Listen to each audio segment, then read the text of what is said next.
শব্দটাই ভুল। কিভাবে ভুল? সাত শব্দের অর্থ হলো রাত, আর বরাত শব্দের অর্থ তো বুঝতেই পারছেন, বরকত। মানে এই সাত শব্দটা হচ্ছে আপনার ফার্সি শব্দ, সাবে, এটা হলো ফার্সি শব্দ, আর বরাত হচ্ছে আরবি শব্দ। আচ্ছা, আপনি সাধারণ বিবেকে বলেন তো, যে ফার্সি আর আরবি দুই কালচারের ভাষা দিয়ে কখনো একটা শব্দ হলে সেটা কি কোনো শুদ্ধ হবে না? কেমন করে দেখেন, আপনাকে বোঝাই। ট্রেনের ভিতরে, বাসের ভিতরে যাওয়ার সময় ওই যে ডিমওয়ালারা কি বলে, এই বয়েলিং বয়েলিং, আসলে বয়েলটা হচ্ছে কি শব্দ? ইংরেজি শব্দ। বয়েল শব্দের অর্থ সিদ্ধ, আর ডিমটা হলো কি বাংলা। তো ও বলছে বয়েল ডিম, আসলে কি এই উচ্চারণটা, এই নামটাকে ঠিক না, কারণ এই নামের ভিতরে দুইটা ভাষা এসেছে, ইংরেজি বাংলা মিশ্রিত, এটা ভুল। তেমনি এই শবে বরাত শব্দটা হচ্ছে ভুল একটা নাম, এই নামেই ভুল। আর কোন ইবাদত করে শবে বরাত, এই ইবাদত করে যদি আপনি মনে করেন যে আমি সব আর আশা করছি, তাহলে এটা ভুল, আপনার ভুল সিদ্ধান্ত। কেন ভুল সিদ্ধান্ত?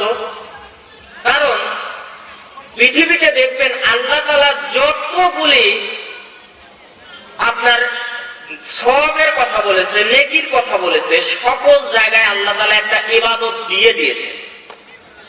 সালাত আদায় করলে এই নেকি, আপনি যদি এই দোয়া পড়েন, রাসূল সাল্লাল্লাহু আলাইহি ওয়াসাল্লাম বলেছেন যদি এই দোয়া পড়েন তাহলে নেকি। সালাতের পরে যদি আয়াতুল কুরসি পড়েন তাহলে ফায়দা কি? মরলেই জান্নাত। তাহলে যেখানেই সওয়াব সেখানেই আল্লাহ তাআলা, আল্লাহ রাসূল দ্বারা কি করেছেন? ইবাদত ফিক্স করে দিয়েছেন। ইবাদত ছাড়া কোনো সওয়াব নেই। কথা কি বুঝতে পেরেছেন? যেখানেই সওয়াবের কথা আসবে সেখানেই ইবাদত থাকতে হবে, জিকির থাকতে হবে। পৃথিবীতে এমন কোন সহি, এমন কোন জাল হাদিসও নাই যেই হাদিসের ভিতরে শবে বরাতের একটা আমল আপনি শুদ্ধ বলে প্রমাণ করতে পারবেন। এই শবে বরাতের কোনো আমলই নাই, কোনো জাল হাদিসও নাই, সহি হাদিসে থাকা তো দূরের কথা। তাহলে যেইটার আমলই নাই সেটার সওয়াব আশা করা কি আপনার আমার জন্য কি বুদ্ধিমানের কাজ হবে নাকি বোকামি হবে? বোকামি। আচ্ছা, এবার আসুন, শবে বরাত আসলে আমরা একটা বিষয়কে খুব, আমাদের সমাজের বিশেষ করে মা বোনেরা খুব জোরালো ভাবে সেটার হাসিল করে, এই নিয়মটা মেনেই চলে। সেটা হলো কি, যে রুটি আর হালুয়া খেতে হবে শবে বরাত। তাদের দলিল কি? তারা বলছে যে আল্লাহ রসুল উহুদের যুদ্ধে গিয়ে কাফেররা দাঁত ভেঙে দিয়েছিল ইট পাটকেল দিয়ে, আল্লাহ নবীর দাঁত দিয়ে ভাত চাবিয়ে খেতে পারতো না, কোন শক্ত কিছু খেতে পারতো না, এর জন্য আল্লাহ রসুল রুটি খেয়েছে কি দিয়ে? হালুয়া দিয়ে। যার কারণে আমরাও এই শবে বরাতে আল্লাহ রসুল খাইছে, তাই আমরা এই রুটি হালুয়া খাই। স্পষ্ট যাহা মিথ্যা কথা, টাটকা মিথ্যা কথা। এই কথার কোন সনদ মতন কিচ্ছু ঠিক নেই, কোন দুনিয়াতে এর অস্তিত্ব নাই। এটা হয়ে আসছে বাপদাদা থেকে। এখন বলবেন হুজুররাও তো শায়দ, হুজুররাও তো বলে এটা ঠিক।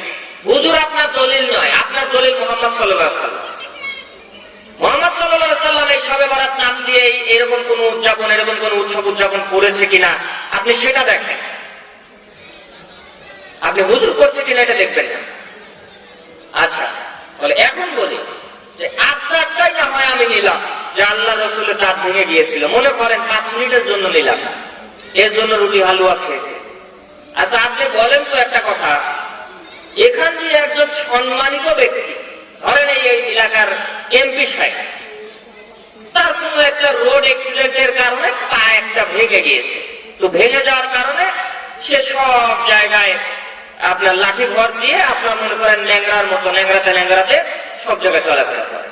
তো এখন নেতা ন্যাংরায়, এখন নেতার সব ছোট্ট পাট্টে যারা আছে নেতার অনুসারী, এখন এরা চিন্তা করলো যে হারে নেতা ন্যাংরাচ্ছে, তাহলে আমরাও ন্যাংরিয়ে হাঁটবো, কিন্তু তার পা ভালো। তাহলে নেতা ন্যাংরাচ্ছে, পা খারাপ, পা ভাঙা। এখন আপনি যদি তার দেখা দেখি আপনিও যদি ন্যাংরাতে হাঁটেন, তাহলে তাকে অপমান করা হবে নাকি সম্মান করা হবে? অবশ্যই অপমান করা হবে। একজন ব্যক্তি যদি বোবা হয়, সে কথা বলতে পারেন, এখন আপনার সামনে এসে সে বোবার মতো কথা বলছে, এখন আপনি কথা বলতে পারেন, আপনি তার সাথে তার বোবার মতোই কথা বলছেন, তাহলে তাকে এটা তার সাথে ঠাট্টা করা হলো না? আমি যদি আপনার কথাও নেই যে রাসূল সাল্লাল্লাহু আলাইহি ওয়াসাল্লাম দাঁত ভেঙে যাওয়ার কারণে রুটি হালুয়া খেয়েছে, তাহলে আপনার তো দাঁত ভালো, আপনি কেন রুটি হালুয়া খাবেন? দাঁতের উপর শিল দিয়ে বাড়িতে দাঁতগুলি ভাঙেন, তারপর রুটি খান। এটা হবে আপনার উচিত। আর যদি তা না করেন, তাহলে রাসূল সাল্লাল্লাহু আলাইহি ওয়াসাল্লাম ঠাট্টা করা হবে আপনার কথা মতো যদি যাই। আচ্ছা, আরেকটা কথা, সেটা হলো কি, আচ্ছা দাঁত ভেঙে গেলে আমি তো মনে করি যে ভাত নরম করে ভাত খাওয়া বা নরম কিছু খাওয়াই হচ্ছে সবচেয়ে সুবিধা। রুটি খাওয়াই তো কঠিন। ভাঙা দাঁত দিয়ে রুটি চাবানো যায়? রুটি শক্ত জিনিস না, ভাঙা দাঁত দিয়ে তো রুটি চাবানো সম্ভব না।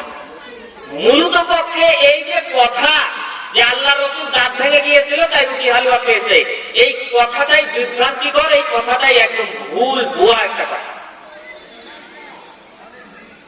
সম্মানিত উপস্থিতি, এজন্য ইবাদতের ক্ষেত্রে দেখেন আল্লাহ রাসূল বলছেন যে এমন ইবাদত করলো যেটা নতুন, সেটা পরিত্যাজ্য, বাতিল। তাহলে বলেন তো, এই শবে বরাত আমরা যেটাকে উদযাপন করে আসছি, এটা নতুন না পুরাতন? অবশ্যই নতুন। আচ্ছা, এবার আসলে আপনাকে একটু নতুন পুরাতন শিখাই। আপনারা আবার বলবেন যে আপনারাই তো নতুন, এই বুকের উপর হাত বাঁধা, জোরে আমিন বলা, এই শবে বরাত উঠিয়ে দেওয়া, মিলাদ কিয়াম উঠিয়ে দেওয়া, এগুলো তো বাপ দাদার জন্ম থেকে দেখে আসছি, আপনারাই তো নতুন করছেন। তাহলে একটা কথা বলি আপনাকে, আমরা যে সকল হাদিস বর্ণনা করি, এই যে একটু আগে একটা হাদিস বললাম, এই হাদিসের রাবীকে আন আয়েশা রাদিয়াল্লাহু তাআলা আনহা, হাদিসের রাবী হলো সাহাবারা হয়। সাহাবা যারা, যেই সাহাবা হাদিসটা বর্ণনা করে উনি হলেন ওই হাদিসের রাবী। তাহলে বলেন, আমরা যে হাদিস অনুসরণ করে চলতে বলি, রাসূলকে মেনে চলতে বলি, এই হাদিসগুলির রাবী হচ্ছে অর্থাৎ বর্ণনাকারী হচ্ছে সরাসরি আল্লাহর রাসূলের সাথে থাকা সাহাবারা। আর আপনি যেটা করছেন এটা আপনার বাপ দাদা করেছে, আপনার হুজুর করেছে। তাহলে এখন প্রশ্ন হলো, সাহাবাদের জন্ম আগে না আপনার হুজুর আপনার বাপ দাদার জন্ম আগে? বলেন। অবশ্যই সাহাবাদের জন্ম আগে। সুতরাং সাহাবাদের থেকে যেই আমলগুলি বর্ণনা করা হয়, এই আমলগুলি হলো পুরাতন আমল, এই আমলগুলি হলো রাসূল সাল্লাল্লাহু আলাইহি ওয়াসাল্লামের আমল। আর আপনি যেটাকে পুরাণ বলে চালাচ্ছেন, বলছেন যে বাপ দাদা জন্ম থেকে দেখে আসছি, আপনার এই বাপ দাদাই হলো নতুন। কথা কি বুঝতে পেরেছেন?